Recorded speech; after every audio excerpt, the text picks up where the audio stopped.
My name is Gurpreet Singh. I'm from Stavanger and I'm passed out from class 12th and I'm recently made my IELTS exam and now learning about Tally, which can help me for studying in a foreign country. Okay, so how much band actually? How many or how much band you have acquired? 6.5. 6.5. Good. आप sir? Ravindra Kumar 31 GB ये चल रही है। ठीक है sir. मेरा नाम कैलाश कुमार है, 12th में टैली कर रहा हूँ। ठीक है सर, हो गया सबका इंट्रोडक्शन। आप सब तक दूसरे को जानते होंगे। देखो अकाउंटिंग का यूज है जो अपने घर पे भी सब लोग अकाउंटिंग करते हैं, मदर भी करते हैं, फादर भी करते हैं, दादा दादी भी करते हैं। घर में जो भी एक छोटा सा बच्चा है उसको आप 10 रुपये दोगे वो बाजार जाएगा, या जो भी 2 रुपये की टॉफ़ी लेके आएगा 8 रुपये वापस लेके आएगा, तो वो भी अकाउंटिंग है, वो हिसाब किताब है अकाउंटिंग।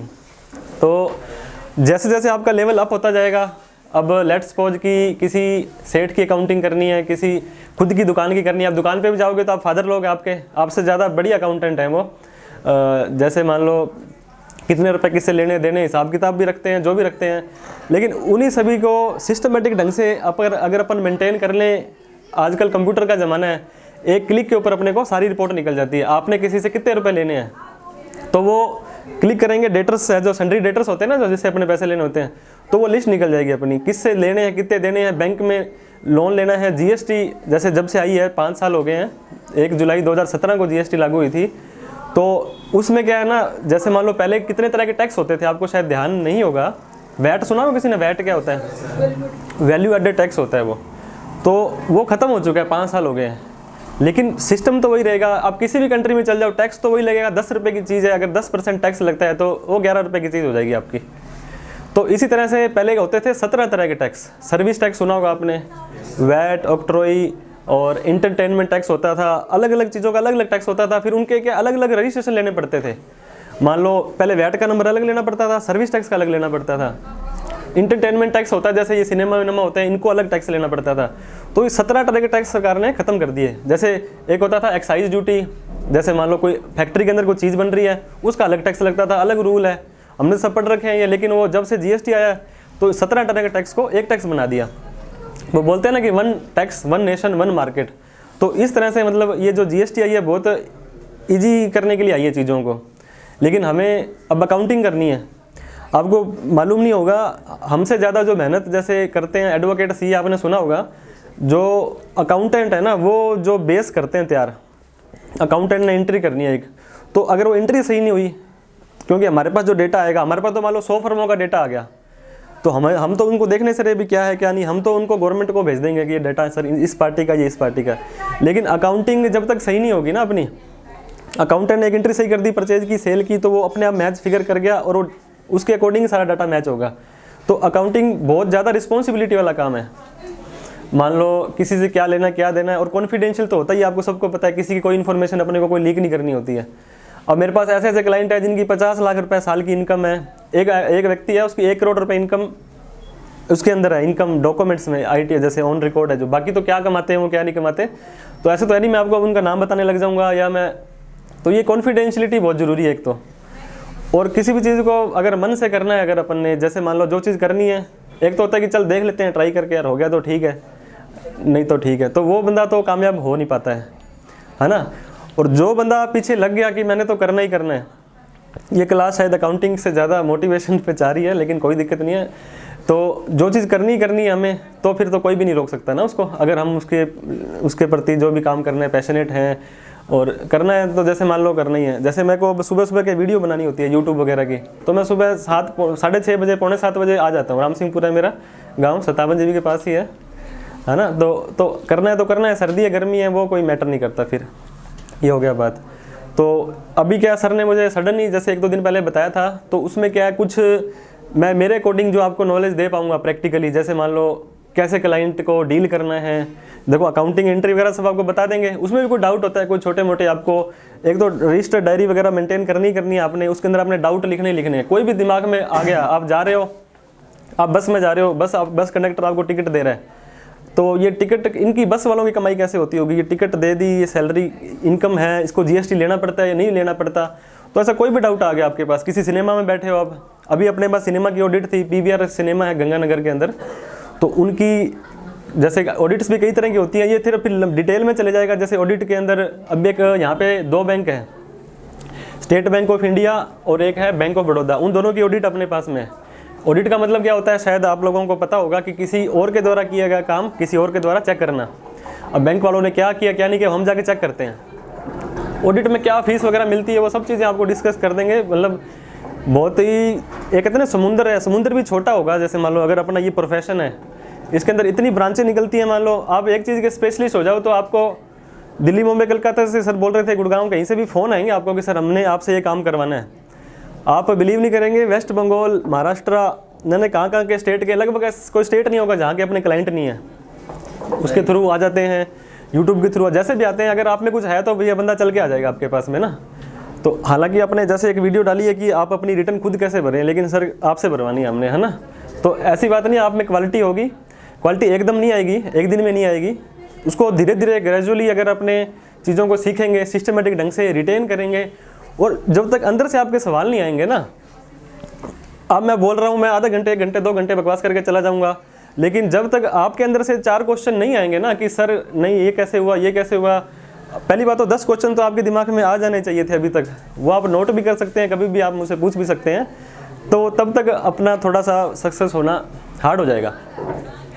अंदर से ही आवाज़ें आएंगी, कोई आपको नहीं बोलेगा कि आपको वहाँ जाना, ये करना है, खुद को जाना पड़ेगा, खुद को चलना पड़ेगा। और जैसे मान लो अब मैं तो 10वीं के बाद में मेरी तो ना तो फैमिली वाले कभी मेरे साथ गए मेरा एडमिशन कराने के लिए, ना किसी को उन्होंने पूछा तू क्या कर रहा है। चंडीगढ़ भी पढ़ा हूँ, जयपुर भी पढ़ा हूँ, मैं कहाँ नहीं पढ़ा, मान लो गंगानगर भी पढ़ा हूँ, मैं तो हर जगह पढ़ा करा है। लेकिन वो अंदर से थी, मेरे साथ वाले दोस्त थे वो शराब भी पीते थे, सब कुछ करते थे, लेकिन उनका ठीक है, अपने को पता है अपना टारगेट क्या है ना। तो टारगेट अपना एक तो सेट करना है अपने को कि अब जैसे आपने सबने बोल दिया अकाउंटेंट बनना है, अब किसी ने ऐसा नहीं बोला मुझे विजयनगर का नंबर 1 अकाउंटेंट बनना है ना। अकाउंटेंट अपने कितने 20-50 लोग 20 लोग ही होंगे ये। और मंडी में कितनी दुकानें हैं, धान मंडी में 300 दुकानें हैं, पुरानी धान मंडी में लगभग 700-800 दुकानें हैं यहाँ पे, है ना। तो हर व्यक्ति को मतलब हर बंदे को अकाउंटेंट चाहिए। और आने वाला टाइम में आपको पता ही है, जैसे मोदी जी पीछे पड़े हुए हैं कि हर बंदे को लाइन पे लेके आ रहे हैं, है ना, दिखाओ पक्का कच्चा जो भी होता है सारा। तो ऐसे करके सारों को अकाउंटिंग वगैरह विजी टैली जो भी सीखनी है सीखो। और उसके साथ में जो प्रैक्टिकल रहेगा आपका TDS, इनकम टैक्स, कोई क्लाइंट आ गया तो अकाउंटेंट के अलावा आपको बनना है। एक चार्टर्ड अकाउंटेंट है, चलो वो तो आपकी किसी की होगी इच्छा तो वो भी आप कोर्स स्टार्ट कर सकते हो, पूरी गाइड रहेगी आपको। चार्टर्ड वर्ड जो है वो लग गया अकाउंटेंट के आगे। चार्टर्ड का मतलब हो गया थोड़ा सा स्पेशल, है ना। जैसे चार्टर्ड प्लेन में जाते हैं नेता लोग तो वो अलग प्लेन लेके जाते हैं अपना। तो इस तरह से चार्टर्ड अकाउंटेंट भी कोई दोस्त बनना चाहेगा हमारा तो अलग अलग ऑप्शन होते हैं। जैसे BCom के बाद आप सीधी भी एंट्री ले सकते हो ना। अभी तो एक बार चाहे आप प्रेशर लेने की ज़रूरत नहीं है। जैसे BCom के बाद में एक पेपर एग्जाम्ट हो जाता है उसका, जैसे फाउंडेशन होती है। जैसे अब ये विदेश जाना चाहते हैं, अगर मैं कनाडा में अगर जाऊँ तो वहाँ का जो CA होता है उसे CPA बोलते हैं, सर्टिफाइड पब्लिक अकाउंटेंट। तो एक लास्ट का एक एग्ज़ाम देना होता है और कनाडा का CA मैं बन सकता हूँ, है ना। मेरा एक दोस्त अभी उसने क्लियर किया, उसको PR मिली अभी कनाडा की, रायसेनगर से CA है वो। तो इस तरह से बहुत ज़्यादा अपार संभावनाएं हैं यहाँ पे, आप करने वाले बनो। ऊपर से क्या बोरी भर जाएगी नोटों की और लोगों का इनकम टैक्स बचाते बचाते खुद को टैक्स भरना पड़ जाएगा, ऐसा हो जाएगा यहाँ पे, है ना। तो कोई इशू नहीं है। अब कोई किसी के डाउट कोई छोटा मोटा अभी करंट वाला कोई आ रहा है तो आप एक बार पूछ सकते हैं। बाकी हम क्या 2 दिन में कल और परसों नहीं आ पाएंगे, अपने ऑफिस में छोटा सा प्रोग्राम है, आप सब भी आमंत्रित हैं। सुंदरकांड का पाठ है, सुबह इसी टाइम ही है वैसे तो, परसों शनिवार को।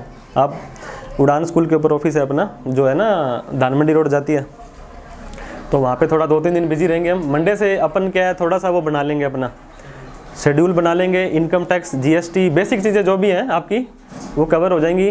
बाकी उस पे आप देखोगे ना यूट्यूब के चैनल पर अपने पे, तो काफ़ी सारी चीज़ें आपको बेसिक लैंग्वेज में समझा रखी है कि भाई बहुत सारे आपको, वैसे तो देखो हज़ारों चीज़ें हैं यूट्यूब पे, ऐसी बात नहीं है, लेकिन जो किसी बंदे को अपने जानते हैं और वो बता रहा है कोई चीज़, और उसमें आपको छोटा बच्चा जैसे मान लो इनको कुछ नहीं पता, ये भी उसको देखेंगे तो समझ जाएंगे। मतलब थोड़ा सा ईजी वे में ट्राई किया है। बाकी तो अपने फेस टू फेस रहेगा शेड्यूल, कोई दिक्कत नहीं है। Income tax, GST, audit, ITR और इमिग्रेशन का भी जैसे अपना काफ़ी काम रहता है। काफ़ी सारे एजेंट्स लोग हमारे टच में हैं जो बाहर जाते हैं ना, जैसे बच्चे, तो उनकी प्रोफाइल वगैरह अपने बनाते हैं, कोई गैप होता है, कुछ क्या होता है, तो इस तरह से इन सब चीज़ों को तालमेल बना लेंगे, जितना भी टाइम हो पाएगा पॉसिबल देने की कोशिश करेंगे।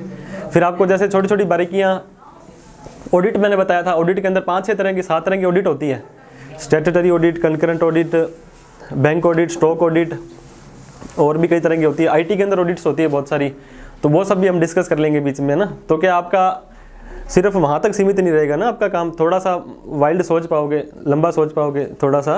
जैसे अब किसी क्लाइंट के पास आप अकाउंटिंग करोगे तो उसको अकाउंटेंट के अलावा भी आपको एक अलग रोल देना पड़े। जैसे मान लो आपने कोई उसको कोई 2-4 चीज़ें नहीं बता दी, जैसे हमारे अंदर एक आईटी के अंदर कोर्स देते हैं हमें, जैसे वो इंफॉर्मेशन सिस्टम ऑडिट का होता है। किसी क्लाइंट की क्या सिस्टम है, जैसे उसको क्या आपने गाइड करे भी तेरा डेटा सिक्योर सेफ ऐसे रहे, रिलायबल रहे, किसी को वायरिंग देनी है, नेटवर्किंग देनी है, उसको क्या, वैसे तो सर आईटी के ज़्यादा वो है एक्सपर्ट, लेकिन फिर भी हमें भी सिखाया जाता है ये। आप अकाउंटेंट बन गए इसका मतलब ये नहीं है कि बस ठीक है, आपको हर फील्ड का लगभग थोड़ा थोड़ा ज्ञान होना चाहिए। अब कंप्यूटर अपने को चलाने नहीं आता, अब कंप्यूटर ला के रख दिया सेठ ने, मेरे को तो सेठ जी टैली बिजी चलानी आती है, ये कंप्यूटर तो आप चला के दो, ऐसा नहीं होगा, है ना। तो उसकी क्या विंडो करनी है, विंडो 11 क्या होगी, कैसे अपडेट करना है उसको, कौन सी तार कहाँ लगानी है, कौन सा नेट लगेगा, वो सारी चीज़ें अपने को पता होनी चाहिए। ऑलराउंडर टाइप से बंदा हो।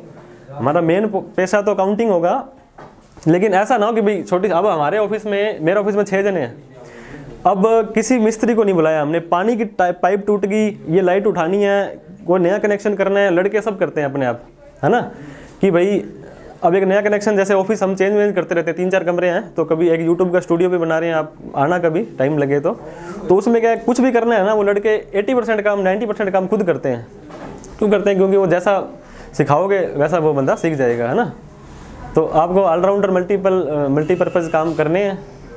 और कोई अभी फ़िलहाल के लिए कोई छोटा मोटा डाउट है तो आप पूछ सकते हैं, बाकी जो आगे शेड्यूल हम बनाएंगे अपना, तो वो उसके अकॉर्डिंग सरप्राइज़ भी ठीक रहेगा, आपको पता नहीं होगा आज क्या सीखने को मिलेगा, और एक नई प्रैक्टिकल उसको आपको मिल जाएगी। जैसे मान लो कोई, जैसे मैंने बताया बैंक ऑडिट में हम क्या करते हैं, क्या फीस मिलती है, तो बड़ा इंटरेस्ट आएगा आपको, इंटरेस्ट से ही सारा खेल बनता है। जब आपके किसी चीज़ में इंटरेस्ट ही नहीं है तो फिर आपको कुछ मर्जी बोल दो, है ना, मुँह उठा के आगे। कहते हैं ना कि कई बार पढ़ने के लिए सुबह सर्दियों में बच्चे नहीं आते, बॉडीज आती हैं, वो वाली बात है कि बॉडीज नहीं बनना, आपको इंटरेस्ट लेके सारी चीज़ें करनी है। और बहुत अच्छा लगा, आपने धैर्य से सुना। कोई है छोटा मोटा डाउट तो पूछो। पूछना ही है। अरे सुनो भाई, आपके पीछे वाले कुछ बच्चों ने कहा था कि राजू, पंकज और बोल रखा था संजीव आपको बोला था ना, क्वेश्चन जो आपके हैं वो डाउट्स कवर करो भाई। यहाँ पे तो जैसे मान लो ऐसा नहीं है कोई, मतलब ये कोई आपने प्रोफेशनली, अब ये मान लो कि अपने टीचर है, अपने क्लास में टीचर है, मुझे दोस्त मान लो, भाई मान लो, कोई दिक्कत नहीं है, आप पूछिए।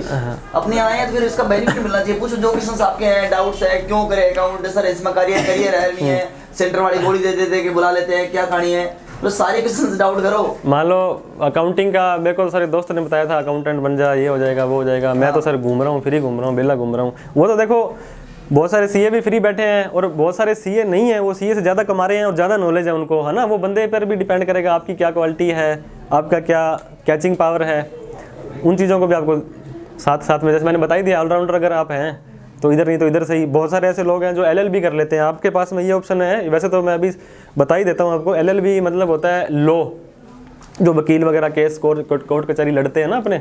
लेकिन बहुत सारे वकील हमारे इस प्रोफेशन में भी हैं, टैक्सेशन के अंदर। अब आप सीए नहीं कर पाते हैं किसी कारण, बस 5-6 साल लगते हैं सीए में, खर्चा भी लगता है और पास भी नहीं हो पाता है बच्चा ना। मेरा जो रिजल्ट आया था उसमें 3.11% था, 3% मतलब बच्चे पास हुए थे 100 में से। 100 में 97 बच्चे फेल हुए थे। हाँ, वो ऐसे नहीं कि उनको कुछ आता नहीं था, वो बहुत एक्सपर्ट थे, लेकिन गवर्नमेंट का नियम है कि रिजल्ट इतना ही रहता है, 3, 5, 7 बस, है ना। तो दूसरा ऑप्शन एलएलबी का रहता है। हमारी जैसे पढ़ाई का आपको पता ही है क्या कितना का लेवल है यहाँ पे, तो एलएलबी आप घर बैठे बैठे फीस भरो, पेपर दो, एलएलबी हो जाएगी, है ना। लेकिन हमें उस फील्ड में ना जा कर के हम टैक्सेशन में आ सकते हैं। आपने देखा होगा कई बार मुझे हैरानी होती है, कोई आता है, जैसे मान लो कोई क्लाइंट तो कहता है कि सर जीएसटी नंबर वगैरह लेना, मैं ले लेंगे, फिर कहते हैं आप ही कर दोगे या वकील अलग से करना पड़ेगा। तो उन्हें ये पता नहीं है कि सीए एडवोकेट में फ़र्क क्या है, मतलब सीए और एडवोकेट में फ़र्क क्या है। लेकिन आप एडवोकेट बन के भी क्या करना होगा वो सारी गाइड आपको कर देंगे। जैसे सर को भी ध्यान है सब, जैसे एडमिशन है, बिल्कुल पहली बात तो एलएलबी की सर, पहली बात तो फ्रेंचाइजी सर को दिलाएंगे, है ना। यहाँ से वकीलों की फैक्ट्री बना देंगे अपने। तो देखो जितने भी अकाउंटेंट है ना, वकील बनते हैं, वो आप बन सकते हो। मैं आपको सच बता दूं कि सीए से ऊपर कुछ नहीं होता, सीए से ऊपर अकाउंटिंग दुनिया में कुछ नहीं होता, चाहे भारत है, चाहे विश्व में कहीं भी हो, चाहे अमेरिका चले जाना। और अकाउंटिंग में सीए अगर अपने पास हैं और वो रिकमेंड कर रहे हैं, तो बीच में छोटे मोटे जितने भी बंदे वो तो उनके अंडर में काम करते ही हैं। अब प्रधानमंत्री से और भारत में कौन होगा? वो जितने भी डिपार्टमेंट सारे उसके अंडर में, चाहे वो कोर्ट है, चाहे वकील है, कुछ भी है। तो आप बस इन फ्रेंडली होना है सर के साथ, और जो क्वेश्चन आपके वो डाउट्स वो निकालिए, पूछिए। अभी 5 मिनट का आपके पास टाइम है, कुछ क्वेश्चन पुट करने ही करने हैं। और नहीं पुट करोगे तो मैंने आपको कल बताया था, मेरे पीछे वाले स्टूडेंट, मैंने आपको बताया था भी कंधे तैयार कर लो, मुक्के पड़ेंगे, स्पष्ट बोल रहा हूँ, अभी कह रहा हूँ सर के सामने। नहीं कुछ करो, पुट करोगे तो। 2 लड़के अभी ऑफिस में मेरे एलएलबी कर रहे हैं, एक तो फाइनल ईयर में है, एक को इस साल स्टार्ट किया है। 2 बच्चे 12वीं पास ही थे, उसको पहले बीकॉम स्टार्ट करवाई। मतलब जितना हो सकता है, ये वो चीज़ नहीं है भी ये बन गया, कोई ये वकील बन गए तो भाई मेरा काम खराब कर देंगे और वो कर देंगे, वो चीज़ नहीं है। सब ने अपना अपना बोला था नोट करके रखना।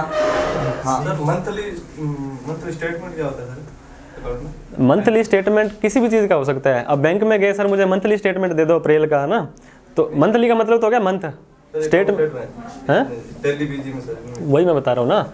मंथली का क्या मंथ हो गया, 1 महीने का। स्टेटमेंट का क्या मतलब हुआ, विवरण उसका। तो मंथली स्टॉक स्टेटमेंट भी हो सकता है, ठीक है। मंथली सेल स्टेटमेंट भी हो सकता है कि इस मंथ में हमने इतनी सेल की है, day wise. Monthly bank statement हो गया है ना। तो उसके अंदर आप जाओगे, आपने देख तो लिया टैली में, लेकिन उसके अंदर नहीं गया आप घबराते बहुत हो। एक तो एक्सपेरिमेंट करने पे, जितना एक्सपेरिमेंट करोगे ना, क्या हो जाएगा, ज़्यादा एंटर मारोगे, जाके देखोगे, उस चीज़ को गूगल करोगे। फ़ोन लेके घूम रहे हैं अपने 15-20 हज़ार रुपये के, तो उसके अंदर उसका यूज़ करेंगे ना अपने। सारी की सारी ये फालतू की ऐप्स है वो तो अनइंस्टॉल कर ही देंगे आज आप, है ना, मुझे विश्वास है। ये जितनी भी चीज़ें हैं, अब मेरे फ़ोन में फेसबुक डाउनलोड नहीं है और एक्टिव नहीं है, ऐसी बात नहीं है एक्टिव नहीं है, लेकिन फेसबुक और ये चीज़ें टाइम वेस्ट करने वाली चीज़ें हैं, स्पेशली स्टूडेंट को। तो देखो, अगर आपने करियर बनाना है अकाउंट में, मैं सच बता रहा हूँ, 3 बातें ध्यान दे लेना। एक तो मेरे मन में कहीं ऐसा नहीं है कभी भी कि मैं आपको गोली दूँ, मैं आपसे पैसे ऐंठ लूँ, आपके बीच में कभी ऐसा हुआ तो बता दो, या टाइमिंग फिक्स है 3 महीने लगेंगे, 4 महीने। मैं कह रहा हूँ 3 महीने लगे, 4 लगे, 5 लगे, 6 लगे, सीख के जाओ। नंबर 1 बात। नंबर 2 बात, अगर आपके दिमाग में आज भी ऐसा है कि मुझे तो मजे लेने और यहाँ मजे लेने के लिए आ रहा हूँ, सर को पैसे दे दूँ, तो कल से भली मत आए। नंबर 3 बात, आपको ये लग रहा है कि मुझे बनना तो अकाउंटेंट था, लेकिन जगह बढ़िया नहीं मिली है, टीचर बढ़िया नहीं मिला, तो गलत बात है, क्योंकि यहाँ पे स्टार्टिंग से लेने तक की सारी सुविधाएं मैं आपको दे रहा हूँ, आपको पता लगता है। 4 नंबर बात, कई बार ये लगता है कि टीचर क्या गोलियां बहुत देता है, कहीं सेंटर चल जाना, वो अपनी मर्जी से ही कोई क्लियर कर देते, लगा देते। मैं कह रहा हूँ मैंने पढ़ाया, अनिल सर ने पढ़ाया, किसी टीचर ने पढ़ाया है, और वो चीज़ें अगर मतलब उसमें हमें डाउट लगता तो हम सीए साहब से वेरीफाई नहीं करवाते। सच में अभी एसके फाइनेंस बैंक का मैनेजर अभी खुल रहा है, अभी आया था प्रदीप भानुशाली, वो मेरे पास आया था 2009 के अंदर 10 में अकाउंटिंग कोर्स इंजीनियरिंग का करने आए थे। मैं जब स्टार्टिंग में कर ही रहा था, मैं आपको सच बता दूं, तो हमने करवाने के बाद मैंने कहा विजयनगर, ये मत सोचना कि विजयनगर में कुछ नहीं है, विजयनगर में बैठे तो मतलब अपने क्या करेंगे। मैंने उनको, मेरे पास 20 बच्चे थे इतने ही, मैं उनको चंडीगढ़ ले गया करवाने के बाद कोर्स। मैंने कहा जी अब अपने जेटिंग में चलेंगे। जेटिंग भारत का सबसे बड़ा इंस्टीट्यूट था, तो मैंने उसके क्लास में बिठा दिया और मैंने उनको बोला था, बात किया, मैंने कहा हम डेमो लेना चाहते हैं, एडमिशन लेंगे हम सब लोग, डेमो लेना चाहते हैं। और क्योंकि मैंने उनको प्रैक्टिस करवाना था कि मैंने जो करवाया है वो आपको आपके क्वेश्चन उठाना वो सही है कि नहीं है। तब वहाँ से क्वेश्चन उठाए उन्होंने मदरबोर्ड के या कुछ भी, वो बात क्लियर निकली, जो टीचर उन्होंने बताया था उन बच्चों को विश्वास हो गया। वैसे मैं कह रहा हूँ कि हमने जो आपको करवाया अभी अकाउंटिंग, जो बच्चे नए हैं उनको कोई दिक्कत नहीं, जो करवाए हैं वो सर से डिस्कस करें, अगर सर वेरीफाई करते हैं कि वास्तव में सही है। मेरे को तो नहीं पता क्या करवाया अनिल सर ने, मैंने सर को भी नहीं पता, तो इसका मतलब आपको कॉन्फिडेंट लेना चाहता हूँ कि आप कॉन्फिडेंस जब आ जाएगा तो आप ज़्यादा सीख पाएंगे और ज़्यादा इसमें ग्रोथ करेंगे, हमारी बात मानोगे और बढ़ोगे आगे, ये कह रहा हूँ। तो डरने की जरूरत नहीं है, प्लेटफॉर्म बहुत बढ़िया है, लाइन बहुत बढ़िया है। अगर आप कवर देखो जल्दी से नहीं कर सकते, अगर आप MBA करके भी, सर ने बोला कि अभी कि MBA करके भी लोग पागल घूम रहे हैं और 12वीं पास भी लाख रुपए महीना कमा रहे हैं। अगर आप में टैलेंट है, ज़्यादा मेहनत कर रहे हो तो बहुत कुछ कर सकते हो। और जरूरी नहीं है कि आप अकाउंटेंट ही बनो, अपनी खुद की फर्म बना सकते हो, खुद का बिजनेस कर सकते हो। जैसे भाई साहब ने कहा था भट्टे का काम संभालना है, इनकी खुद की शॉप है, textile and sense kirana store है ना, उसके लिए वो आ रहे हैं। तो इतने बड़े, और अभी तरुण बागला आयरन स्टोर का एक स्टूडेंट अभी निकला है BG करके, तो इतने बड़े स्टोर के बच्चे जब ये वर्क कर रहे हैं तो बहुत उच्च लेवल की चीजें ये कवर कर पाएंगे ना। तो मेरा ही मानना था कि इस सिस्टम से अगर आपने कवर करें, है ना, तो डरने की बात नहीं, क्वेश्चंस क्लियर करें और बहुत उच्च लेवल के अपने कवर कर सकते हैं। सीखने की लगन एक थोड़ी सी लानी पड़ेगी और हर चीज़ को प्रैक्टिकली तरीके से देखना पड़ेगा। ये किताबें ये तो पढ़ा देंगे, लेकिन वहाँ जाते ही बैठोगे जब सेठ के पास में, तो भैया वो तो सर की बेइज्जती है, अभी कहाँ से सीखा है तू, है रामपाल जी से सीखा है, तो ये तो यार है ना। तो हमने सब चीज़ों को देखना है, यहीं से अपना डाउट कोई भी चीज़ है उसको या तो क्लियर करो ही मत कर सर अभी तक पेज मत पलटना भाई सर मुझे क्लियर करो। तो सर ने बोला 6 महीने लगे, साल लगे, हमारी टेंशन है, बोलो ये तेल पानी किराया बिजली सब कुछ स्टाफ है, ये अगले 4 महीने की आपको तो 1 महीने में सिखा के नक्की कर सर्टिफिकेट दे देंगे, जाओ घर पे क्या करोगे सर्टिफिकेट का ना। तो सर बोल रहे हैं 6 महीने लगे, साल लगे, हम बैठे हैं और हमें मान लो बुला रहे हैं कर रहे हैं तो कोई बात पे बुला रहे हैं ना। सर से हम 7 साल से जुड़े हुए हैं। ठीक है, तो आपके क्वेश्चंस कवर करो सर से। टैक्स ग्रॉस एडजस्टमेंट, पहले तो आप टुकड़ों को तोड़ लिया करो। ये जो चीज़ें हैं ना, जो टैक्स तो आपको पता ही है, जीएसटी भी हो सकता है, इनकम टैक्स भी हो सकता है। ग्रॉस का मतलब हो गया नेट, मतलब कोई भी हर चीज़ में एडजस्टमेंट्स होती है। ग्रॉस प्रॉफिट नेट प्रॉफिट आपने सुना होगा है ना, कि भाई सकल लाभ और शुद्ध लाभ। जैसे ग्रॉस प्रॉफिट के अंदर और खर्चे घटेंगे जब आपका नेट प्रॉफिट निकलेगा ना। एडजस्टमेंट्स आपको पता है, हर चीज़ में एडजस्टमेंट्स, ज़िंदगी में एडजस्टमेंट करनी पड़ती है। तो एंट्रियाँ तो क्या बड़ी चीज़ है ना, किसी को पिछले साल को ऐड करना, इस साल को घटाना। तो इस तरह से मतलब जो टैक्स ऐसा है जो अभी तक फाइनल नहीं पहुंचा है उसके अंदर हम कुछ एडजस्टमेंट कर रहे हैं ना, तो वो ग्रॉस टैक्स एडजस्टमेंट है आपकी। सर कोटेशन के बारे में बताना थोड़ा सा। कोटेशन होती है किसी चीज़ को अपन जैसे मान लो फाइनल करना है। कोटेशन का मतलब होता है कि भाई मैंने किसी से कोई चीज़ लेनी है, मैंने आपसे एक एसी खरीदना है, मैं बाज़ार में गया तो मैं 4 जगह से पूछूंगा, ठीक है, मोटा मोटी तो यही कोटेशन है कि भाई वो दे रहा 90,000 का, वो दे रहा 1 लाख का, वो दे रहा 50,000 का, वो दे रहा 30,000 रुपये का। लेकिन कोटेशन का यूज़ कहाँ होता है कि भाई हमने अब हम तो पूछ के आ गए उससे कि भाई 40 का 90 का है, लेकिन कहीं पे आपको ऑन रिकॉर्ड दिखाना है। मान लो बैंक बच्चे बैठे हैं ना, वो 2 मिनट में जल्दी अपने क्वेश्चन बनाइए, एक सब क्वेश्चन सबने पूछना है। मान लो बैंक में बना लो अभी। बैंक में मैं लोन लेने गया, बनाने की तो ज़रूरत नहीं है, मैं बता रहा हूँ 50 क्वेश्चन तो आपके